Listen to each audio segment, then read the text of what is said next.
പഠിക്കേണ്ട സമയത്ത് തന്നെ പഠിച്ചു പോകണം. നല്ല കാലിബർ ഉള്ള മക്കൾ പോലും ഇങ്ങനെ ഉഴപ്പി വരുന്ന ഒരു സിറ്റുവേഷനാണ് ഉണ്ടാവുക. ഇന്ന ചോദ്യം വന്നാൽ എന്ത് ചെയ്യുമെന്നതിലപ്പുറം കുട്ടികൾക്ക് ഈ ചെറിയ പ്രായത്തിലെ പ്രഷർ കൊടുക്കണോ എന്നുള്ളതൊക്കെ ആയിരിക്കും. എവിടെയും എത്താതെ പോയ ആയിരക്കണക്കിന് മക്കൾ നമ്മളെ നാട്ടിലുണ്ട്. കോമ്പറ്റേറ്റീവ് എക്സാമുകൾ അപ്രോച്ച് ചെയ്യുന്ന കാര്യത്തിൽ നമ്മുടെ നാട്ടിലെ കുട്ടികളും രക്ഷിതാക്കളൊക്കെ ഒരുപോലെ ചെയ്യുന്ന വലിയൊരു അബദ്ധമുണ്ട്. ഞാനൊരു ഉദാഹരണം പറയാം. നമ്മളൊരു അസുഖം ബാധിച്ച ഒരു ഡോക്ടറെ കാണാൻ വേണ്ടി പോകുന്നു. ആ ഡോക്ടർ പറയാണ്, നിങ്ങൾ 1 വീതം 3 നേരം ഗുളിക കഴിക്കണം, രാവിലെയും ഉച്ചക്കും വൈകുന്നേരവും ഓരോ ഗുളിക കഴിക്കണം. ഒരാൾ ചിന്തിക്കുകയാണ്, എന്തിനാ ഇപ്പോൾ രാവിലെ ഒന്ന്, ഉച്ചക്കൊന്ന്, വൈകുന്നേരം ഒന്നൊക്കെ, രാത്രി ഒന്നൊക്കെ കഴിക്കുന്നത്, 3 ഗുളിക കൂടി ഒരുമിച്ചങ്ങ് കഴിച്ചാൽ പോരെ, 3 ഗുളിക കുടിച്ചാൽ പോരെ എന്ന് ചിന്തിച്ചാൽ അസുഖം മാറില്ല എന്ന് മാത്രമല്ല, അത് കൂടുതൽ ഗുരുതരമായ പ്രശ്നങ്ങളിലേക്കായിരിക്കും പോവുക. അപ്പോൾ ഒരു മരുന്നിനെ സംബന്ധിച്ചിടത്തോളം നമ്മളുണ്ടല്ലേ, കഴിക്കേണ്ട സമയത്ത് അത് കഴിക്കണം. അതേപോലെ തന്നെയാണ് നമ്മളുടെ പഠനത്തിൻ്റെ കാര്യവും. ചില കാര്യങ്ങൾ പഠിക്കേണ്ട സമയത്ത് തന്നെ പഠിച്ചു പോകണം. നമ്മുടെ നാട്ടിലെ മിക്ക കോമ്പറ്റേറ്റീവ് എക്സാമുകളും +2 ശേഷമായിരിക്കും വരിക.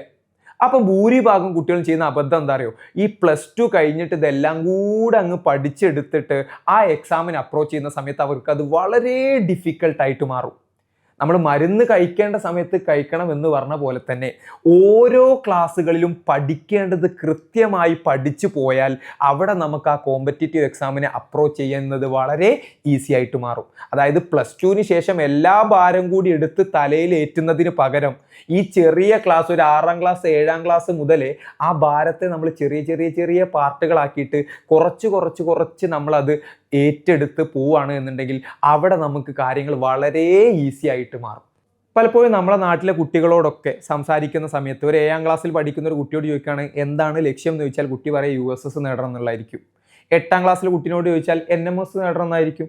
SSLCയിലെ കുട്ടിനോട് ചോദിച്ചാലോ ഫുൾ A+ കിട്ടണം. +2ലെ കുട്ടിനോട് ചോദിച്ചാലോ ഫുൾ A+ കിട്ടണം. എന്ന് പറഞ്ഞാൽ ആ ഒരു വർഷം എന്ത് നേടണം എന്നതിനപ്പുറം ജീവിതത്തിൽ എവിടെ എത്തണം, ഏത് കോളേജിൽ പഠിക്കണം, എത്ര എമൗണ്ടിൻ്റെ പ്ലേസ്മെൻറ്റ് വാങ്ങണം എന്നുള്ളൊരു കാര്യത്തെക്കുറിച്ചൊക്കെ ചിന്തിച്ച് തുടങ്ങുന്നത് തന്നെ വളരെ ലേറ്റായിട്ടായിരിക്കും.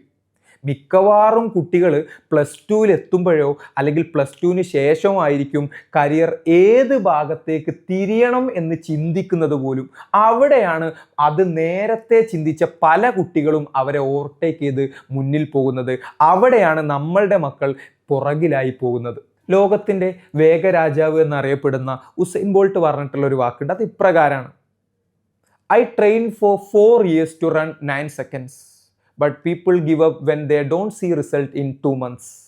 അദ്ദേഹം പറയാണ്, 9 സെക്കൻഡ് കൊണ്ട് 100 മീറ്റർ ഓടി ലോക ചരിത്രം സൃഷ്ടിച്ച ആളാണ് ഉസൈൻ ബോൾട്ട്. അദ്ദേഹം പറയുന്നത്, ഈ ഒരു 9 സെക്കൻഡ് സമയത്തേക്ക് എത്താൻ വേണ്ടിയിട്ട് ഞാൻ 4 വർഷത്തോളം കഷ്ടപ്പെട്ട് ഓടിയിട്ടുണ്ട്. പക്ഷേ നമ്മുടെ നാട്ടിലെ ആളുകൾ ഒരു 2 മാസം കഷ്ടപ്പെടുമ്പോഴേക്ക് റിസൾട്ട് കിട്ടിയിട്ടില്ല എന്നുണ്ടെങ്കിൽ അത് ഒഴിവാക്കി പോവാറാണ് പതിവ്. നമ്മൾ ജനറലി പറയുന്ന ഒരു എക്സാമ്പിൾ ഉണ്ട്, ഓക്കെ, അഥവാ ഒരു പാറക്കല്ലും ഹാമറിൻ്റെയും എക്സാമ്പിൾ. ഒരു പാറക്കല്ലിനെ നമ്മൾ ഹാമർ കൊണ്ട് അടിക്കുന്ന സമയത്ത് ആദ്യത്തെ അടിയിൽ അത് പൊട്ടിയെന്ന് വരില്ല, 2ാമത്തെ അടിയിലും പൊട്ടിയെന്ന് വരില്ല, മേ ബി 3ാമത്തെ അടിയിലായിരിക്കും അത് പൊട്ടിയിട്ടുണ്ടാവുക. പക്ഷെ നമുക്ക് പറയാൻ പറ്റുമോ അത് 3ാമത്തെ അടി കൊണ്ട് മാത്രമാണ് പൊട്ടിയതെന്ന് നമുക്ക് പറയാൻ പറ്റുമല്ല. ആദ്യത്തെ അടിയിൽ തന്നെ എന്ത് ചെയ്തിട്ടുണ്ടാവും, അതിൽ ക്രാക്കുകൾ വീണിട്ടുണ്ടാവും. 2ാമത്തെ അടിയിൽ അത് പൊട്ടാനായിട്ടുണ്ടാകും. 3ാമത്തെ അടിയിലായിരിക്കും അത് പൊട്ടി വീഴുന്നത്. നമ്മളെ സംബന്ധിച്ചോളം സക്സസ് എന്ന് പറയുന്നതും ആ രീതിയിൽ തന്നെയാണ്. നമ്മൾ നേരത്തെ തന്നെ ആ പറഞ്ഞ പോലെ ഇങ്ങനെ ഹിറ്റ് ചെയ്ത് നമ്മൾ പഠിച്ച് തുടങ്ങിയിട്ട് കുറേ കാലങ്ങളോളം നമ്മൾ ഈ സാധനം ബിൽഡ് ചെയ്ത് ഇങ്ങോട്ട് എടുത്തിട്ട് അവസാനത്തെ എൻഡ് പോയിന്റ് ആയിരിക്കും ഈ പറയുന്ന സക്സസ് എന്ന് പറയുന്നത്. അപ്പോൾ അതിന് നേരത്തെ തുടങ്ങുക എന്നുള്ളത് നമ്മളെ സംബന്ധിച്ചോളം വളരെ ക്രൂഷ്യലാണ്, വളരെ ഇമ്പോർട്ടൻ്റ് ആണ്. നമ്മളെ നാട്ടിലെ കുട്ടികൾ പൊതുവെ കാണുന്ന ഒരു ടെൻഡൻസി എന്താണെന്ന് വെച്ച് കഴിഞ്ഞാൽ ക്ലാസ്സുകൾ ഇങ്ങനെ കൂടും തോറും കുട്ടികൾ, നല്ല കാലിബർ ഉള്ള മക്കൾ പോലും ഇങ്ങനെ ഉഴപ്പി വരുന്ന ഒരു സിറ്റുവേഷനാണ് ഉണ്ടാവുക.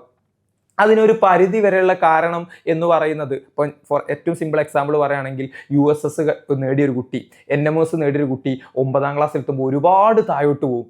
കാരണം 7ാം ക്ലാസ്സിൽ USS എന്ന് പറഞ്ഞൊരു ഗോൾ ഉണ്ടായിരുന്നു, 8ാം ക്ലാസ്സിൽ NMS എന്ന് പറഞ്ഞൊരു ഗോൾ ഉണ്ടായിരുന്നു, 9ാം ക്ലാസ്സിൽ അങ്ങനത്തെ ഒരു കോമ്പറ്റീറ്റീവ് എക്സാമും ഇല്ല.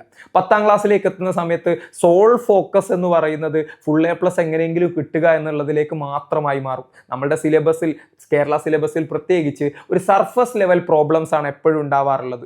ഒന്ന് ക്വസ്റ്റ്യൻ പേപ്പർ ട്വിസ്റ്റ് ചെയ്താൽ തന്നെ പല കുട്ടികളും അവിടെ ട്വിസ്റ്റായി പോകുന്ന സാധ്യതയാണ് ഉണ്ടാവാറുള്ളത്. അപ്പോൾ അതിൻ്റെ ഡീപ്പ് കോൺസെപ്റ്റുകൾ പഠിച്ചെടുത്ത് എന്താണ് അതുകൊണ്ട് ഉദ്ദേശിക്കുന്നതെന്ന് മനസ്സിലാക്കി എടുത്തിട്ട് ആ രീതിയിൽ പ്രിപ്പയർ ചെയ്ത് പോവുക എന്നുള്ളതാണ് ഫൗണ്ടേഷൻ കോഴ്സിൻ്റെ മെയിൻ എയിം എന്ന് പറയുന്നത്.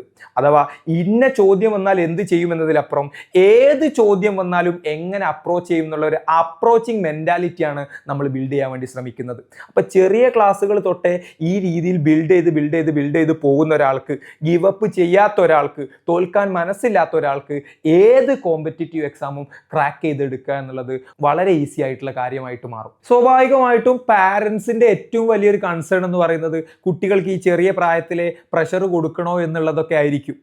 അവിടെ എപ്പോഴും പാരൻസ് റിയലൈസ് ചെയ്യേണ്ട ഒരു സംഗതി എന്ന് പറയുന്നത്, നമ്മൾ കുട്ടികളിലേക്ക് ഇപ്പോൾ പ്രഷർ കൊടുക്കുകയല്ലേ ചെയ്യുന്നത്.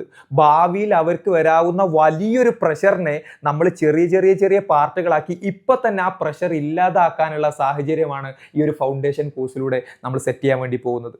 സ്വാഭാവികമായിട്ടും ഇവരെ പഠിപ്പിക്കുന്നതൊക്കെയും IIT-കളിലോ NIT-കളിലോ അതുപോലെ തന്നെ ഡോക്ടർമാരൊക്കെ ആയിട്ടുള്ള എക്സ്പേർട്ട് ഫാക്കൽറ്റീസ് ആയിരിക്കും. ഇവർക്കായിട്ടുള്ള എക്സ്ക്ലൂസീവ് സ്റ്റഡി മെറ്റീരിയൽസ് ആയിരിക്കും ഉണ്ടാവുക.